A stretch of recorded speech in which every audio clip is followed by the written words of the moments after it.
55 fucking years old. I don't give a fuck what people think. At this point in life, if I was 25, yeah, I'd be crying in my pillow if someone said they didn't like my guitar riff or something like that. But now, fuck that. I don't care. I'm doing this because I enjoy it, and it's for the people that enjoy it. And if someone doesn't, hopefully there's something out there that they do enjoy. If not, I feel sorry for them.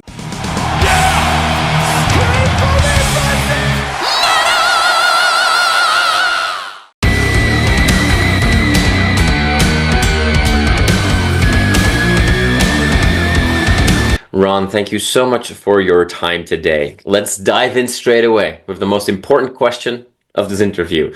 What's your personal high score on the Simon and Space game so far? Oh God, I'm terrible. I haven't even broken 600 yet. I know people that have won the entire game. I know people that's like, they're sending me screenshots like 7,000. Yeah. That's people with a lot of time on their hands. Either that or just much better motor skills than me. That is also possible, although I find it hard to believe of somebody that can move his fingers so quickly. But all right, wonderful, wonderful. So before we got recording, we were kind of like joking, like, oh, you know, should I call you Ron? Should I call you Bumblefoot? You know, where does one start? Where does one end? And so maybe that's a serious question as well. Like, your music is over the top on this album, right? And depending on what time we've encountered you in your career, you've not been afraid of being an over the top musician and presence and whatnot. How much of Ron is in this Bumblefoot character? Is there a line? Help me understand. No. The album is me. It is a scrapbook of my time during the pandemic up till 2023, saying, here's what I did with my life, here's what I experienced, here's what I felt, and here's what stories I felt moved to share. And I think it's like that with everybody that makes music. You know, when you come home and you're telling someone, like, you wouldn't believe what just happened. That's a song. There you go. You say it, but then you just put it to music. So everything that I experienced, and I have no idea what those things were going to be until they happened, and suddenly just get that feeling in your gut. It's like, all right, this needs to come out. And it could have been anything. It's random events in life. You're just watching something on TV that makes you laugh and it turns into a song. Something happens to someone you know and it becomes a song. You visit a wonderful place, it becomes a song.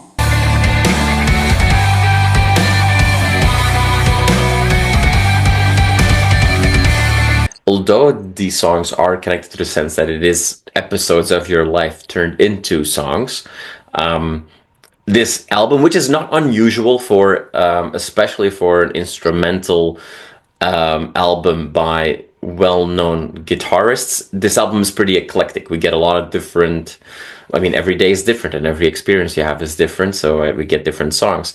But should we then look at this album as, is it first and foremost an album that tells a story of a beginning, middle, and end, or is this really a collection of songs? There's a subtle theme. I guess it's under the umbrella of a theme of some kind, which is my cat and my guitar spaceship thing. And so there's little tidbits of that slightly throughout, but really it's all just short stories. I would say the first song and the last song are connected in a way. Everything else is just what happened. Yeah. Okay.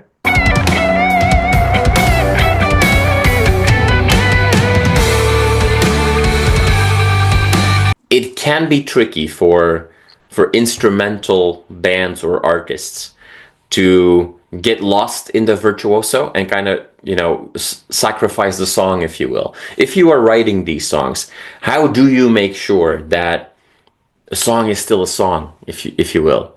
Like they don't become, it's bits and pieces mashed together and fantastic quality and great playing, but sometimes instrumental bands can fall in that trap of, we kind of lost track of the song and because we're showcasing so much. How do you make sure when you're writing that you don't fall in that trap? Because my whole entire life has been based around songs. not even about guitar. I didn't even want to play guitar. When I started off, I was 5 years old and the Kiss Alive album just came out, and I heard that. I was like, that's what I want to do. I want to be in a band like Kiss, like the Beatles. Those were my two favorite bands as a kid, and just growing up in the 70s, every band was amazing. I mean, just every classic rock band was a current band putting out albums every week, and it was just phenomenal music all the time. And that's what I wanted to be part of, something where I'm part of a team of people that are all contributing, and in the end you have songs. So I wanted to be a drummer, but my brother wanted to be a drummer. He was older, he got to be the drummer, so I wanted to be a bass player because I like Gene Simmons, you know, everything, you know, just I like that, his character. And I went to local music store to start taking lessons, and I was way too little to handle a bass. They didn't have any kid-sized basses. So they conned me and my mom and said, in order to play bass, you have to play guitar for 2 years, and then you could almost like graduate up to it. Like guitar is a white belt and bass is a yellow belt or something. And so they just wanted to get 2 years of guitar lessons out of me and sell a little kid-sized guitar. And after 8 years of studying and going through different teachers and studying classical and jazz and all the academic stuff and lots of music theory, which I loved. I was just a sponge for all of that stuff. The mathematics that makes us feel what we feel from music. It's an amazing thing. So eventually I kind of played bass as well, but guitar. So from the beginning, I wrote songs and I just jumped right in. And my loves from early on in life were space, astrophysics, things like that, and music. Hence, Cats in making space. the inner child in me happy. And that's my cat, Simon. If you want to know who Simon in Space is, that's Simon. And that's actually really Simon in there. And I want to close up. He's a very good pilot. So when did you discover that they had conned you and that you actually could just start to play bass? And did you then also pick up a bass? When I was old enough to start teaching guitar, after like 7 years of it, I was 13 years old and started teaching, because my whole thing was whatever someone teaches you, you should teach someone else, whatever it is. So whatever I learned, when I got good enough at it, whether it was recording, songwriting, playing, whatever it is, you have a duty to mankind to pay it forward and start teaching it to others the way it was taught to you. So that's what I would always do. So at that point, I was like, wait a minute. You don't have to play guitar to play bass. In fact, you shouldn't play guitar at all. You should get right in and get into bass technique and be a real bassist, not a guitarist with a pick that plays chords on a bass. No. So I figured it out, and I was like, those mother... That's okay. Anyway, so I fooled into playing guitar, but I didn't care, because for me, it was always about songs. And it wasn't about showcasing your abilities, how fast your fingers move, or any of that crap. I didn't care about any of that, especially in those developmental years, which I'm still in. You never stop. But it's not about that. It is about the song. Everything I loved about music was about songs, and the bands and their personality and their identities coming together to make a song special, and their sound that they have, the style that they have, the spirits. So it was always about that. And when I make instrumental music, it's still about a song. And half of the instrumentals I would write, I would just start thinking up lyrics and it would become a vocal song. Because that was really always my main thing. Like, I liked being in a vocal band, like all those bands that I listened to. I didn't listen to any guitar music growing up. No. I listened to Zeppelin and Floyd and The Who and, everything. AC/DC and Priest and Maiden and, just whatever there was. So that is what I was into, and that is always how I thought about making music, and still do. When I'm making a song, I'm not thinking of the guitar as a showcase for showing off. And I don't think of the music as a backing track. I think of it as songs, where your gut is telling you where it should go next and what the melody should do and the dynamics and how it makes you feel. That's what it's about. So most of the songs, they don't come from a guitar in my hand. I'll be driving and thinking about something and just have a feeling and just start humming something, and it's just the musical language of whatever I'm feeling. Then I grab my phone, song idea number 3000, and just get it on there before I forget it. And then at some point, I go back and I go through all these things and like, what the hell was I humming? I don't know what that is. Yeah. So that's the thing. And also I do a lot of music for decades for TV shows and video games and horror movies and things like that, where you have something visual and you have to make a soundtrack, a score that sounds like what you're seeing. So that if you didn't see it and you just hear the music, it would make you picture that same thing. That's the goal. So a lot of times when I'm doing instrumental music, I am picturing something visual in my head. Like the whole Simon and Space song, it started off with this crazy riff. I was writing for Whom Gods Destroy, that band, and coming up with all these really dark, low, chromatic, just strange riffs. So a lot of those riffs were bleeding into this album, and started with one of those, and then opens up, and then there's this beautiful melody, and then it goes back to that, and it really, for me, I was picturing a space adventure where you're going through an asteroid belt and you're just dodging everything, and then it clears up, and then you're seeing beautiful things out in space, all these colorful nebula and things like that, and then it's like, oh shit, here it comes again, boom, boom, boom, boom, boom, boom, and just going on a long ride. And by the end of the song, that's what it was. Even the guitar tones that I was getting, I needed things that sounded that way as well.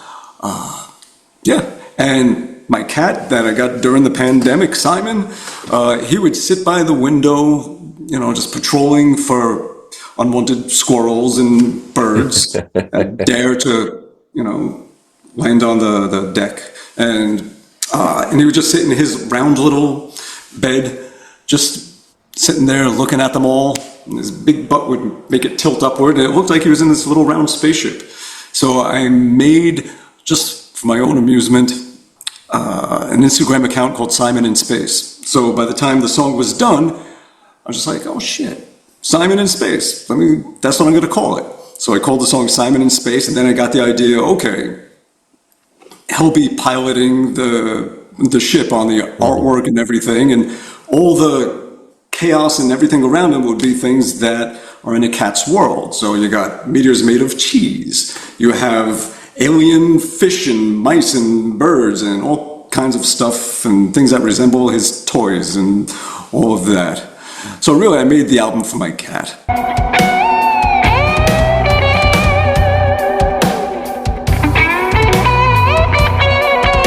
You said a few times already now, like, I didn't grow up with instrumental music. I was listening to the bands and I wanted to be Gene Simmons and all that kind of good stuff. We know that you are a good singer too.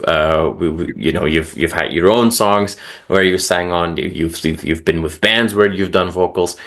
So the obvious question then is, what made now the right time to make this an instrumental track? Because you could have written about all the things that you saw, about the imaginary space travels of your cat. You could have sang lyrics on that as well. So what made this natural now to go, you know what, this has to be instrumental?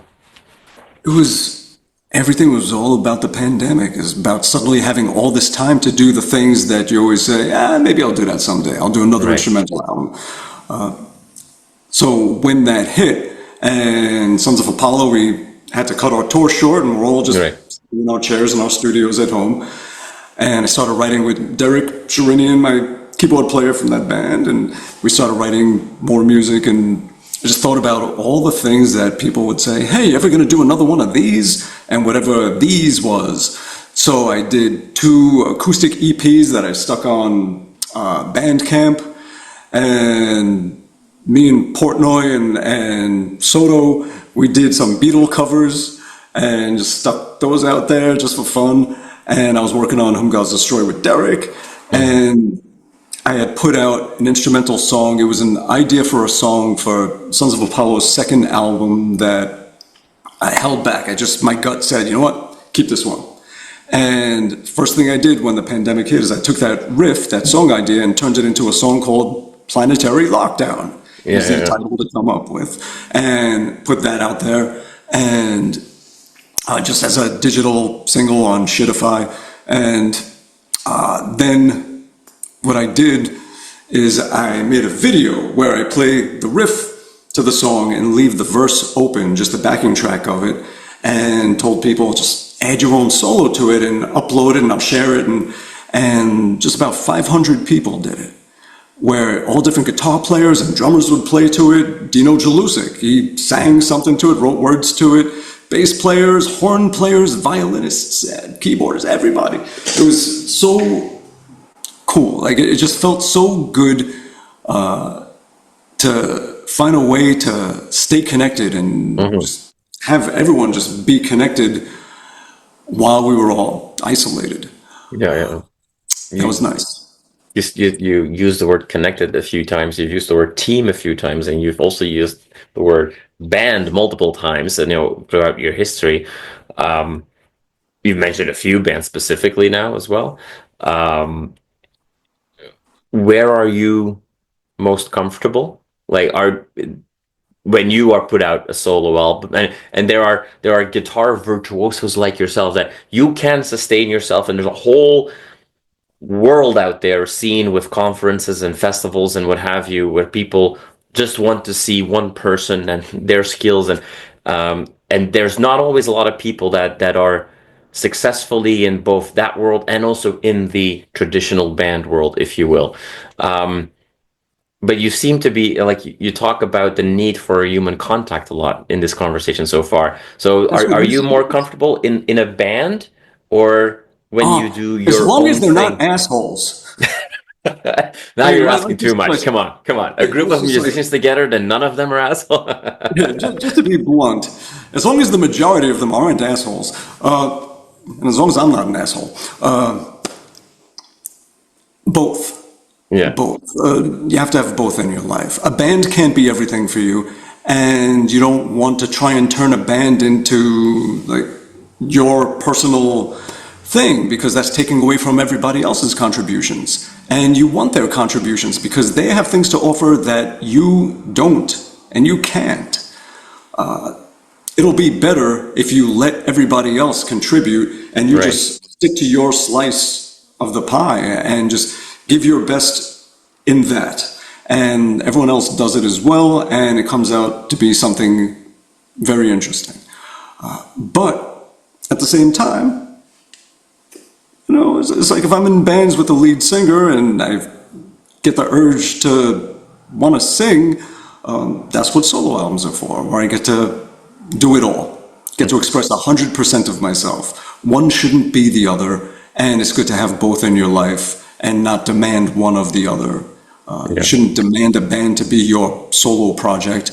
And with a solo project, it should be just that. It should be something where you have free reign and you could hurl any colored feces at that canvas and it's all yours, and for better or worse, and you get to get out everything that you need to get out.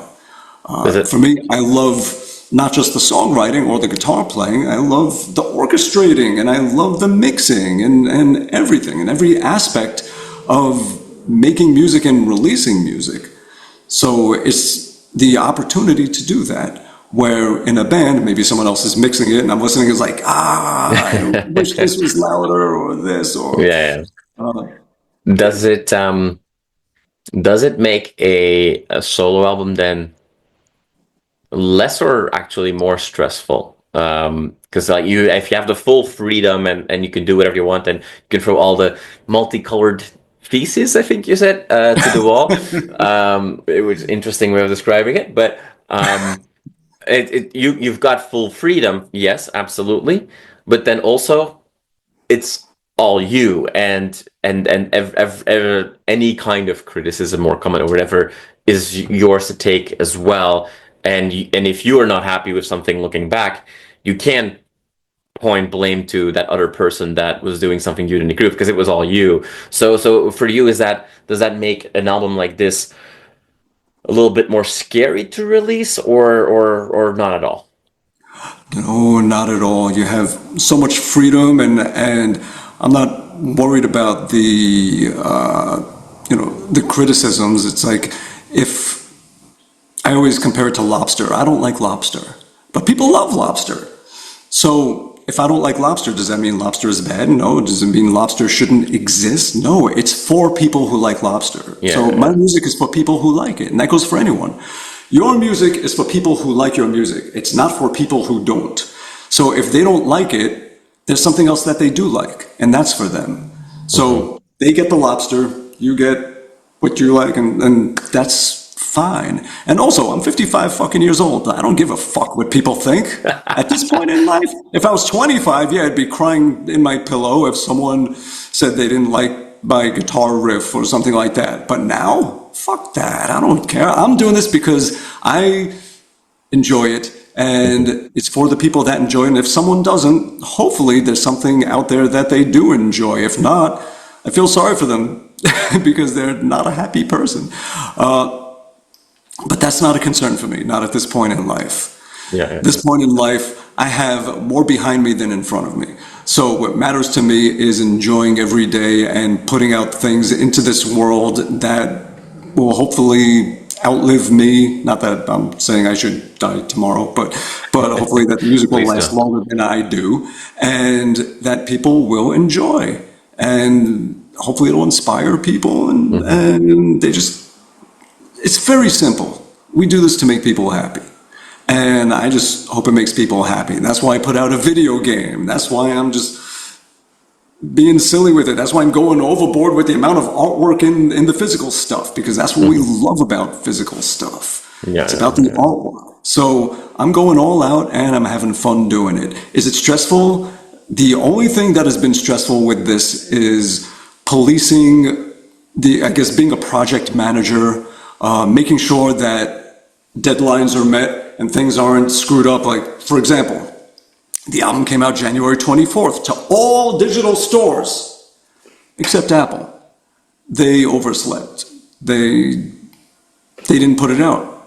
Why? So trying to figure out what happened and fixing the problem. And so talking to the people that provide it to all the stores, it's like, what happened? Why didn't they put it out? Talking to Apple, it's like, why isn't it out? And getting that sorted. So those kind of things, that's the stressful stuff.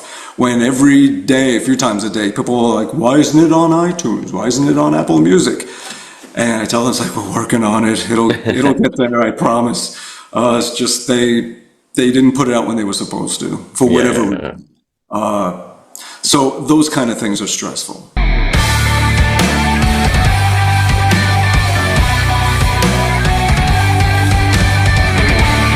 You said earlier that you that you have to continue to learn or that you continue to learn every day. So in this, as you said, have to be a project manager for your own stuff, because a solo album is, there's so much more that you have to deal with now.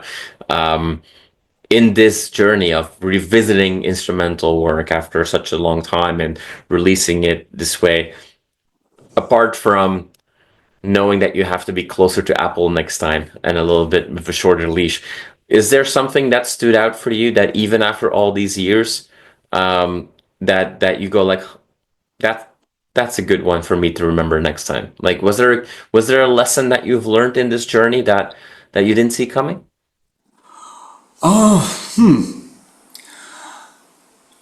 Not really. I think I've been doing this for a long time. I planned it out well, but one thing I will say is this release was a lot more of an undertaking than others. You have the vinyl, you have the CD, you have cassette, put it out on cassette. You have all the digital stuff, have this music video that I started on, and thankfully someone that knows what they're doing helped me with it to get it looking better than like early South Park stuff. Like, hey, early South Park was fun. Was Oh, I good. loved it. It was the best shit in the world, but it was a bit crude. Like the first four, Right. underground episodes, that's pretty much how I was making this video look, just because that was the, height of my abilities with animating. So Yeah, this yeah, guy yeah. named Radek Grabinski that has this company in Poland, Gloomyware, a video game company. So he helped me finish up the video and made it look nice. And he also did the video game. So Hmm. the video game, and that's another thing. It was supposed to come out with the single on December 6th, and then a few days before, Apple flagged it and said, "Oh, we need to give this additional review. Make sure it's not spam." And still waiting for them to put it on the Apple Store. It's on the Google Store. You can get it. You can play it anywhere on a computer, Yeah, yeah, a yeah. laptop, anything. And even that, it's just a free game, just for another way for people to enjoy this album release and just play the game while hearing the music. And that's it. So there's a lot of things going on. I have Deco Records, a killer record label. They're such good dudes. And they're going to handle all the physical retail. So they're taking care of that, and they'll also put it on Amazon. They have partners like Cargo Records in the UK. So packing up my car to go visit them on Wednesday to drop off 500 CDs, 150 vinyl, and just boxing things up to go to Disc Union in Japan and all of that stuff. So it's been busy. It's been a very busy, the busiest album release that I've ever been part of, even with all the other bands and everything. But that's a good thing. Hmm. I feel like I really gave it my all, Good. which There is we what I go. wanted. It's what I set out to do. I didn't want to just stick it on digital. I know I called it Shitify before. I'm going to call it that again because fuck them. Shitify. And I could have done that and been like, okay, done. Go Yeah, yeah. listen to it, goodbye, and back to whatever I'm doing. No, I wanted this. This is only happening once in my life, releasing this particular album. So I wanted Yeah. to go all out and go big. There we Yeah. go.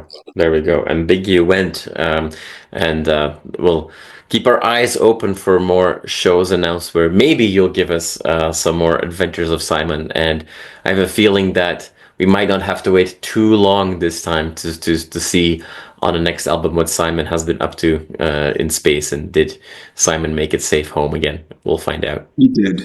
He Good, did. good, good, good. Yes. Well, I do hope that we get to see some additional announcements for shows. I know there's some shows that have been announced, and that you take the time to properly, share all this music on a live setting as well with many of us. I'm sure that will be a hectic undertaking as well, but nevertheless, we'll keep our eyes open for that. Ron, thank you so much for your time today. I really appreciate it. Thank you for opening up and letting us know so much of the details behind this album. And I hope this release cycle continues to be very hectic, but very good for you. Um, you know what? As much as is going on, I'm loving every damn minute of it.